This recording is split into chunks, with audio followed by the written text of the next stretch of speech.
아멘. 감사합니다. 오늘 저희들 우리 함께 묵상할 하나님의 말씀은 요한일서 3장 11절부터 14절까지 말씀입니다. 저희들 한 목소리로 우리 함께 봉독하겠습니다. 요한일서 3장 11절부터 14절까지 말씀 한 목소리로 읽습니다. 시작. 우리가 서로 사랑할지니 이는 너희가 처음부터 들은 도식이라. 가인같이 하지 말라. 저는 악한 자에게 속하여 그 아우를 죽였으니 어찌 영고로 죽였느냐. 자기의 행위는 악하고 그 아우의 행위는 의로움이니라. 형제들아, 세상이 너희를 미워하거든 이상히 여기지 말라. 우리가 형제를 사랑함으로 사망에서 옮겨 생명으로 들어간 줄을 알거니와 사랑치 아니하는 자는 사망에 거하느니라. 아멘. 저희가 요한일서를 지금 한 번씩 읽기도 하고 말씀으로 살피고 있습니다. 말씀 전체를 꼼꼼하게 살피지 못하다 보니까 요한의 의도를 살짝 놓치는 부분이 있는 것 같습니다.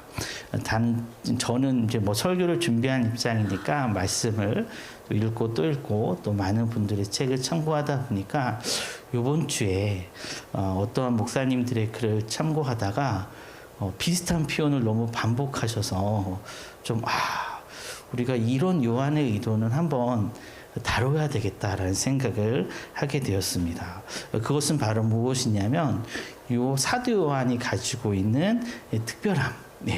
그것은 바로 무엇이냐면 똑같은 이야기를 계속 반복한다라는. 우리가 서론에도 살펴보았던 것처럼 사도 요한은 반복을 합니다. 중요한 사실을. 그런데 심지어 너무 심하게 반복을 해요. 우리가 살펴봤던 것처럼 사도 요한은 죽을 때 많은 제자들이 설교를 부탁할 때마다 똑같은 설교를 했다고 저희들 살펴보았습니다. 그것은 하나님은 사랑이시다. 이 말을, 이 설교를 죽을 때까지 반복적으로 계속 했습니다. 비슷하게도 요한 사도의 서신을 통해서 이렇게 반복되는 부분을 저희들은 발견할 수 있습니다. 그것은 바로 무엇이냐면 내가 영생을 받았다는 사실을, 내가 구원을 받았다는 사실을 어떻게 알 수 있느냐에 대한 질문입니다. 이건 사실은 하나님은 사랑이시다라는 질문보다도 좀 감춰져 있는 질문이거든요. 반복이거든요. 그래서 전 말씀을 읽으면서 잘 발견하지는 못했는데 이 말씀을 해석하시는 많은 신학자들의 글을 통해서 지금 사도 요한은 하나님은 사랑이시다라는 그런 말씀을 반복하는 것처럼 계속 우리들에게 당신이 믿음이 있다라는 사실을, 당신이 구원을 받았다라는 사실을, 당신은 영생을 받았다는 사실을 어떻게 알고 있습니까? 라고 지금 계속 질문하고 있습니다. 그러면서 동시에 그 대답은 우리가 많이 드러나 있습니다. 그 대답이 바로 무엇입니까? 우리가 영생을 받았다라는 증거는 바로 형제 사랑입니다. 라는 것을 말하고 있는 거예요. 그러니까 우리가 이 형제 사랑을 하나님 사랑과 이웃 사랑의 그런 관점으로 보다 보니까 하나님은 사랑이십니다. 라고 반복하는 요한의 말에 또 다른 이어서 하는 한 표현으로 저희들이 생각을 했던 것 같아요.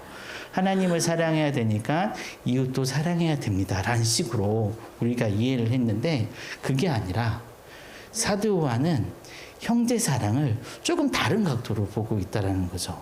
그러면서 형제 사랑을 계속 반복하는 그 앞구절, 그 주변의 구조를 살펴보니까 어떤 질문을 우리가 감춰져 있으면서 하고 있습니까? 그것은 바로 무엇으로 우리들 하나님을 사랑한다는 사실을 우리 무엇으로 증명할 수 있느냐? 나에게 생명이 있다라는 사실을 우리 무엇으로 증명할 수 있느냐? 내가 십자가 앞에 바짝 엎드렸다는 사실을 우리 무엇으로 증명할 수 있느냐? 계속 그것을 반복적으로 질문하고 있습니다. 그리고 그의 대답으로 무엇을 말하고 있는 거예요? 내가 하나님을 사랑합니다. 그리고 내가 형제를 사랑합니다. 이렇게 말하고 있습니다. 우리가 공동체로 모인 이유는 너무나 분명한 것 같아요. 공동체로 모인 이유는 하나님께서 공동체를 통해서 이 땅을 다스리고 계시다라는 그런 말씀을 배웠기 때문입니다. 그리고 이렇게 사람을 만나고 사귀고 또 누군가에게 이렇게 시간을 투자하고 또 누군가에게 말을 듣지 않는 부분까지도 이해하려고 막 애쓰는 회사도 마찬가지고 모든 관계가 마찬가지지 않습니까? 이런 우리가 불편한 공동체 생활을 감내하는 이유가 무엇입니까? 진짜로 우리가 해결해야 될 가장 중요한 문제는 바로 하나님께서 공동체라는 것을 통해서 해결하게끔 만드셨다라는 것을 우리들이 배우고 믿기 때문에 그렇습니다. 그런데 이 공동체로 모이게 하셨다라는 또 다른 증거가 바로 무엇일까? 우리가 지금 이야기하고 있는 형제 사랑이라는 거죠. 공동체로 우리가 모이고 또 우리가 서로 사랑함으로 말미암아 이루어질 수 있는 것, 가능해질 수 있는 것, 그것이 개인적으로 보면 내가 하나님께 생명을 받았다라는 증거이고 또 한 가지로 보면 비로소 이렇게 공동체가 가능할 수 있구나라는 것을 우리들은 발견할 수 있습니다. 지난주 우리는 각 시대마다 누구가 참 그리스도인인가에 대해서 잠깐 살펴보았습니다. 초대교회는 온전한 말씀, 중세교회에는 삶과 그리고 그러니까 믿음과 진리와 행위가 조화로운 가운데 우리가 성화되어 가는 그런 과정, 이런 것들. 그리고 현대 신학에서는 내가 아니라 그리스도의 제자로서 난 이 사회에서 난 어떻게 살아가고 있는가, 이런 것들을 통해서. 그런데 이런 것들은 성경 말씀을 연구하는 많은 목회자들의 의견들이라고 우리가 살펴볼 수 있습니다. 그래서 저는 신학을 하면서 가장 조금 아직까지도 잘 이해되지 않았던, 요즘은 좀 이해되고 있는 것이 무엇이냐면 신학도 유행이 있다라는 말을, 저는 정말 신학교에 가서 제가 들었던 말 중에서 가장 충격적인 말이었어요. 왜 그러냐면 진리는 항상 불변하는 것이라고 어렸을 때부터 배워왔는데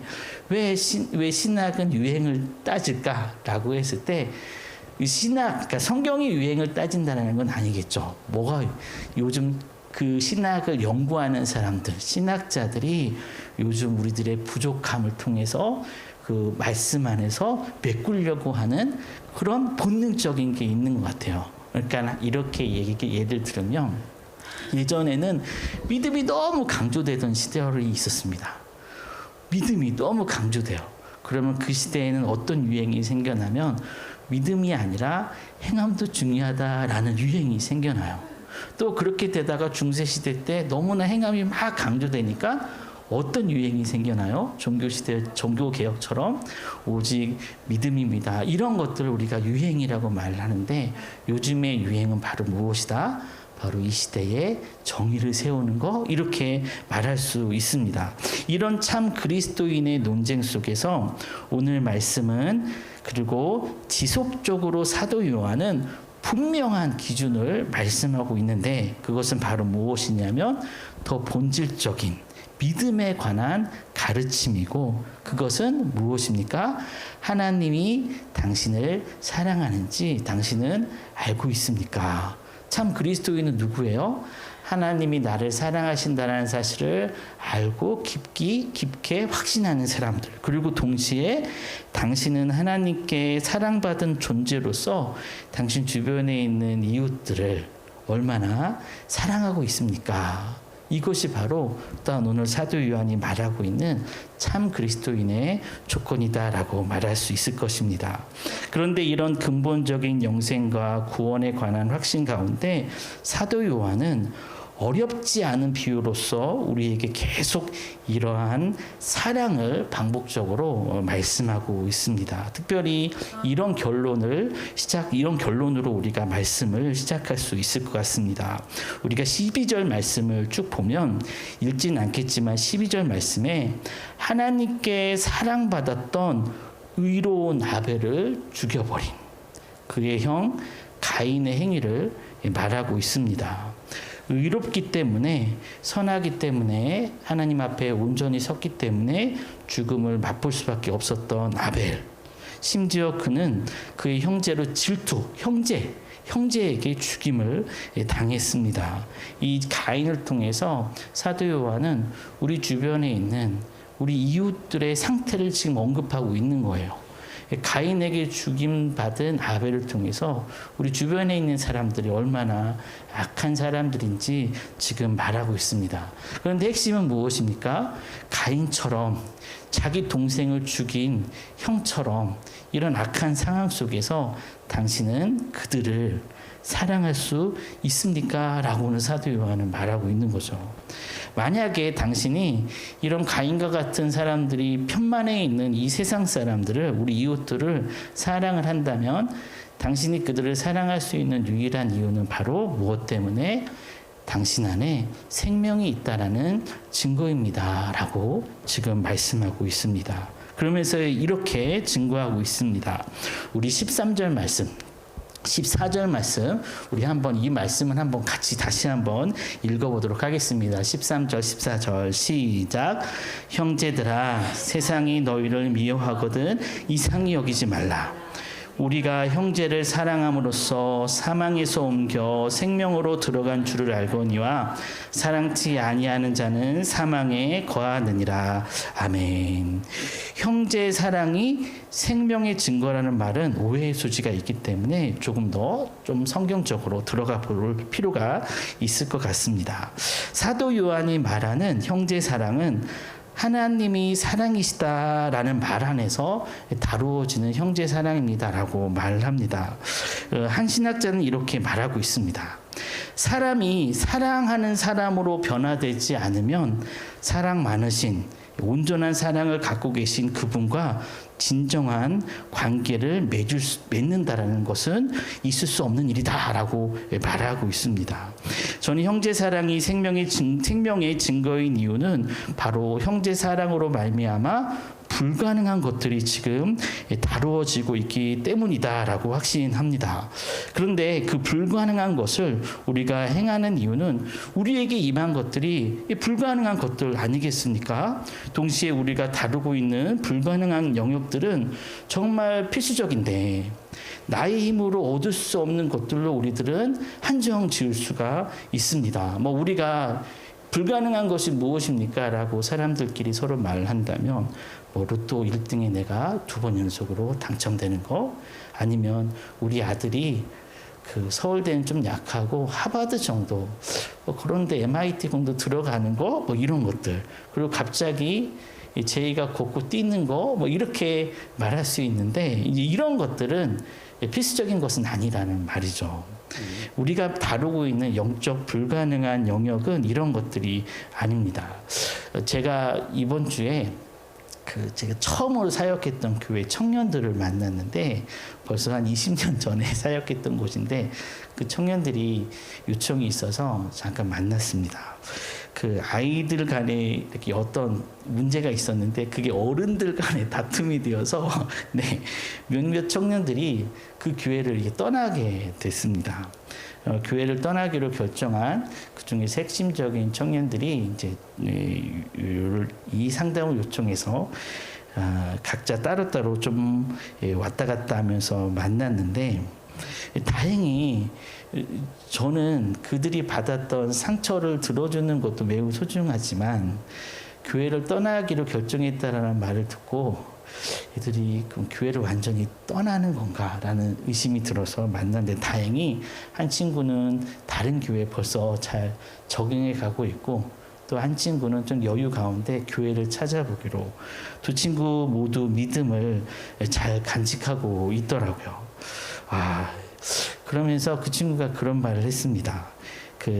자신이 교회를 떠난 이유는 어른답지 못한 그 목사님, 저도 어른이니까 어른답지 못한 사람들이 교회에 너무 많아서 저 떠나기로 결정했습니다. 그래서 속으로 다른 교회도 마찬가지일 텐데 라는 생각을 했는데 그래도 그 믿음이 있어서 계속 이제 또 다른 교회를 통해서 좋은 교회를 통해서 믿음 생활을 하고자 노력하는 모습에 내가 좋은 교회에 있으면 알아봐 줄게. 또 우리 간사님들 다니시는 좋은 교회에 있는데 좋은 청년교회 알려줄게 라고 그런 말을 하고 헤어졌습니다. 그 친구를 만나고 오면서 오늘 글귀에 그런 말이 있더라고요. 어떤 칼럼에 쓴 글인데 나는 인류를 사랑한다. 그러나 내가 참을 수 없는 것은 사람들이다. 이런 글귀를 딱 보게 됐습니다. 정말 우리가 강구해야 될 불가능한 영역이 무엇인가 그 친구를 통해서 또 오늘 말씀을 통해서 아무리 생각해 봐도 로또 1등은 아니고 우리 한정 지을 수밖에 없다. 생명, 우리들의 생명, 우리들이 이 생명을 가지고 또 좀 더 거슬러 올라가면 믿음 이런 것들 있을 수 있겠다라는 생각을 하게 되었습니다. 우리는 동시에 오늘 말씀을 듣다 보면 또 그런 생각도 품어야 돼요. 어떤 생각이냐면 전제 조건으로 미리 말씀드리지 못해서 죄송한데 나의 형제는 도대체 누구인가라는 생각을 하실 수 있잖아요. 저는 이런 질문을 제가 저 혼자 하고 넘기려고 그랬는데 설교 안에 넣는 이유는 저희 마음속에 그런 기대감이 있더라고요. 모든 사람이 나의 형제는 아니었으면 하는 바람이 저희 마음속에 있습니다. 왜 그러냐면 제가 아는 한 도저히 사랑할 수 없는 사람들이 존재하기 때문에 그렇습니다. 왠지 모르게 미워해도 되는 사람들이 있었으면 좋겠다. 막 신앙 안에서 하나님 안에서 막 욕을 막 해도 되는 그런 사람들이 있으면 좋겠다라는 생각이 들었기 때문에 한번 찾아보았습니다. 우리 선진들은 이웃 사랑에서 이웃이 누구이고 형제 사랑에서 형제가 누구인지 정의를 하고 있는지 그걸 좀 한번 살펴보았습니다. 우리가 많은 사람들이 존경하는 보네퍼나 바르트나 이제 제가 개인적으로 참고하고 있는 구티에레즈라는 해방신학자의 글들이 저희 장애신학에 많이 인용되고 있거든요. 이분들의 책을 보니까 이웃을 좀 한정 짓고 있습니다. 성경적인 나의 이웃은 약한 사람들이다. 가난한 사람들이다. 또는 그리스도께서 나에게 맡기신 형제가 나의 이웃이다.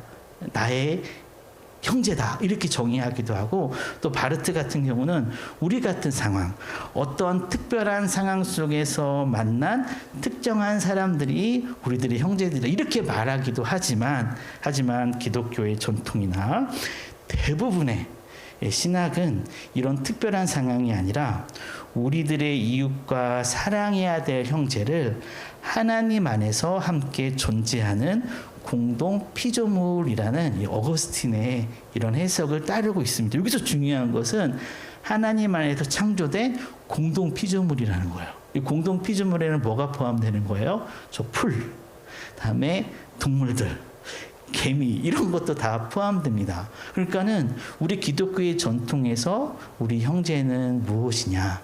하나님께서 우리와 함께 창조 때 첫째 날부터 여섯째 날까지 만드신 이 모든 공동 피조물이 바로 우리들의 형제다라는 이 어거스틴 매우 보수적인 신학의 아버지이자 매우 보수적인 분이 이렇게 정의하고 있습니다. 그러다 여전히 저희들은 학살자 같은 히틀러 같은 사람이 있잖아요. 히틀러 같은 사람도 인간 말종도 내가 사랑해야 되나라는 생각이 들기도 하지만 그런데 이런 고민을 하는 사람들에게는 이렇게 말할 수 있어요. 그런 사람들은 우리들의 사랑을 받지 않으니까 걱정하지 마시기 바랍니다. 네, 그들은 저희들의 악한 행동은 수용할 거예요. 그래서 그 히틀러 같은 사람들 밑에서 악한 행동을 하는 사람들을 전문 용어로 어려운 말인데 꼬봉이라고 말을 하잖아요. 예, 우리가 그런 공동체 그런 사람들 가운데 우리가 정의를 말하고 사랑을 말하면 우리는 맞을 뿐입니다. 그래서 그런 거 우리가 말하는 모든 사람이라는 것은 우리가 사랑을 실천했을 때 그 사랑을 좋게 여길 수 있는, 여기지 않으면 어쩔 수 없는 거예요. 네, 당연히 그들은 우리들의 사랑을 수용하지 않을 수도 있겠다. 아니, 당연히 하지 않을 것이다. 그래서 학살자들도 사랑해야 됩니까? 라는 질문에 성경적인 대답은 그들은 당신의 사랑을 원치 않으니까 걱정하지 마세요. 라고 말할 수 있을 것 같습니다. 이렇게 그럼 결론을 정리를 할 수 있을 것 같습니다. 신앙생활은 계속 자라나는 거니까. 그렇다 보니까 우리가 모든 것들, 편만한 하나님께서 창조하신 이 모든 것들을 사랑할 때 우리는 어떻게 시작할 수 있는 거예요?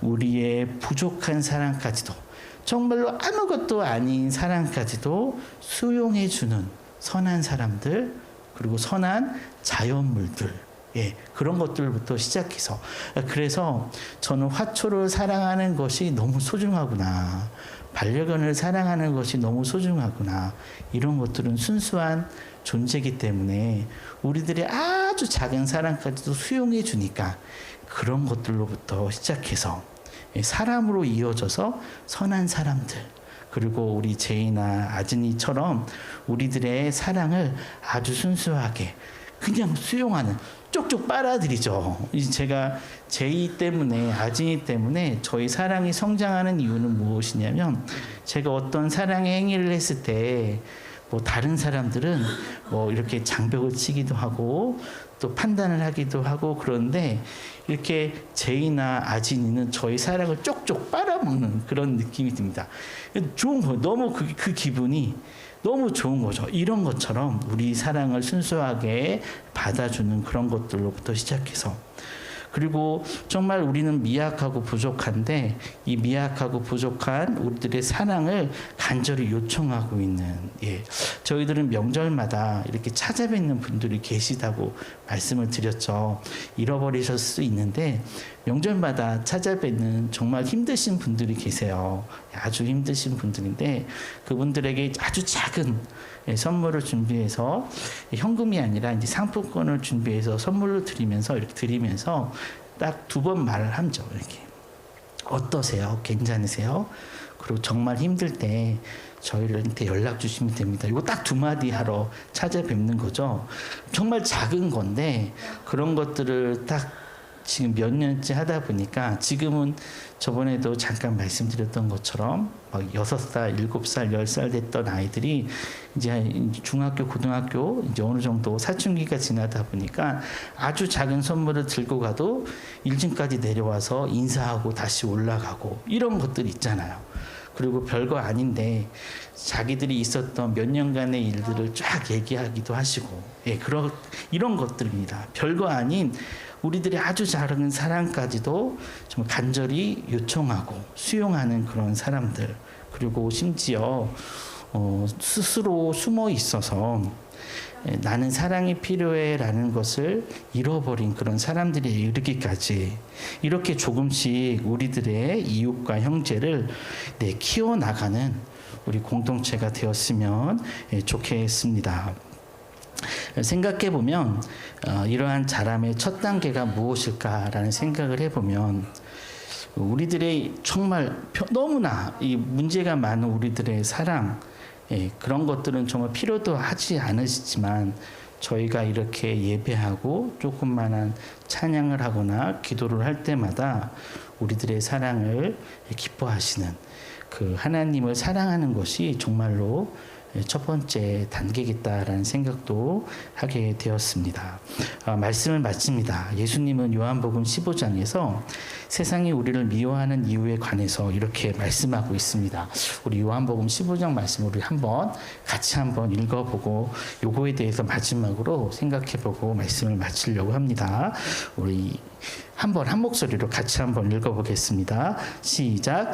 세상이 너희를 미워하면 너희보다 먼저 나를 미워한 줄을 알라. 너희가 세상에 속하였으면 세상이 자기의 것을 사랑할 것이다. 너희는 세상에 속한 자가 아니오 도리어 내가 너희를 세상에서 택하였기 때문에 세상이 너희를 미워하느니라. 아멘. 그 세상이라는 정의는 악한 것은 분명히 맞는 것 같습니다. 우리 주변에 악한 존재들. 제가 이 말씀을 이제 연관 말씀으로 이제 보면서 그 왠지 모르게 이 말씀을 읽자마자 예전에 읽었던 한 기사가 딱 떠올랐습니다. 전 세월호 얘기하는 걸 너무나 싫어하는데 그 당시에 온유 아빠라는 분의 인터뷰가 그냥 딱 봤던 인터뷰가 머릿속에 떠나지 않아서 계속 이 말씀을 그걸로 한번 마지막으로 해석하고 마치려고 하는데 온유 아빠라는 분이 계세요. 온유 아빠가 이제 구조된 사람들 중에서 온유 친구를 발견한 거예요. 자기 딸 친구를. 그래서 친구한테 혹시 온유 봤니? 라고 물어봤더니 그 친구가 하는 말이 내 바로 뒤에 있었어요. 내 바로 뒤에 있었으니까 아마 저는 구조받았으니까 온유도 구조받았을 거예요. 라는 말을 듣고 이 아빠가 너무 기뻐서 막 찾아다닌 거죠. 근데 못 찾았어요. 네.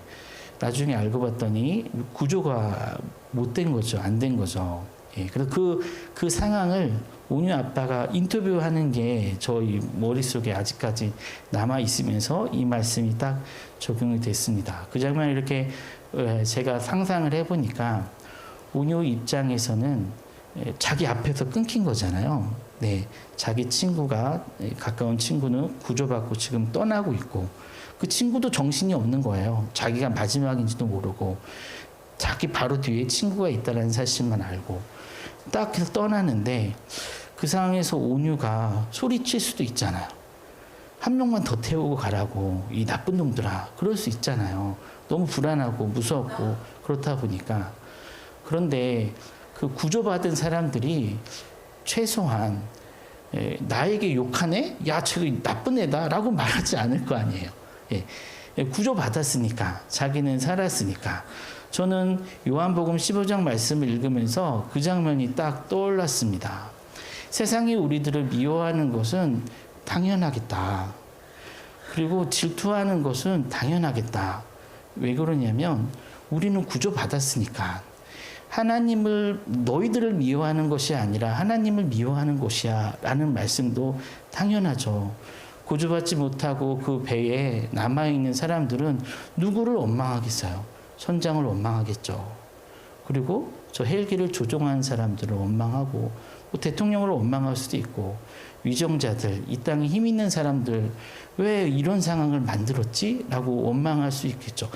우리의 세상의 원망, 아픔과 고통 속에 있는 모든 자들의 원망은 올라 마지막에 있는 하나님이 그것을 당하는 것은 당연하다라고 지금 예수님께서 말씀하시고 우리가 생각해도 상식적으로 이 세상의 고통에 대한 원망은 하나님이 감내하고 계시는구나 라는 생각이 들 수 있습니다. 하지만 분명한 것은 무엇이냐면 그렇다고 해서 세상이 우리를 향해서 욕을 할 때 나쁘다라고 말을 할 때 우리는 절대로 그들을 향해서 어떤 반응을 해야 되는 게 신앙의 문제가 아니라 상식적으로 우리는 침묵할 수밖에 없고 우리는 미안해할 수밖에 없는 존재들이겠다라는 생각을 하게 되었습니다.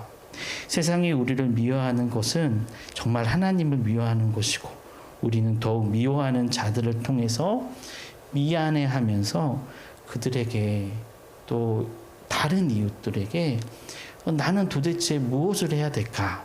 나의 생명의 값어치를 어떻게 갚아야 될까? 고민해야 되는 게 우리 신앙인들의 모습이고 이것을 지금 사도 요한은 말씀하고 있다라고 정리할 수 있습니다. 우리 공동체의 방향은 그러므로 분명합니다. 우리 안에 있는 생명을 확인하고 그래서 저는 언제나 시작할 수 있을까? 저희 게으름으로 계속 미뤄지는 일.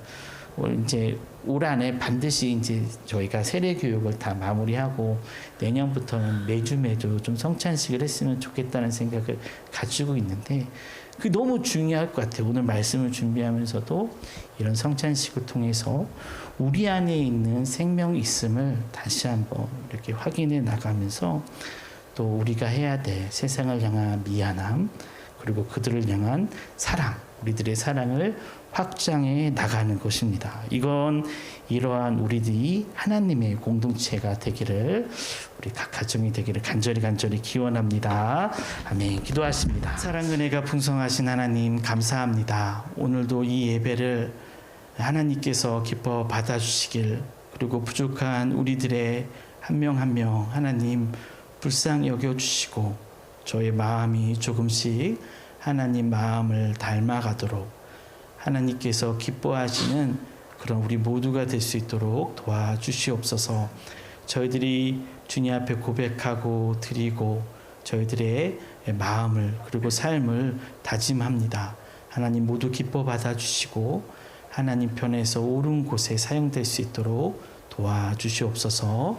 이제는 우리 구주 예수 그리스도의 은혜와 하나님의 무한하신 사랑하심과 성령님의 감화 교통하심이 오늘도 우리에게 있는 생명의 그 값어치를 진정으로 깨닫고 우리들이 마땅히 감당해야 될 하나님의 사랑을 살아가는 우리 서로의 공동체 모든 구성원들 위해 이제로부터 영원토록 함께 하시기를 간절히 축원하옵나이다. 아멘.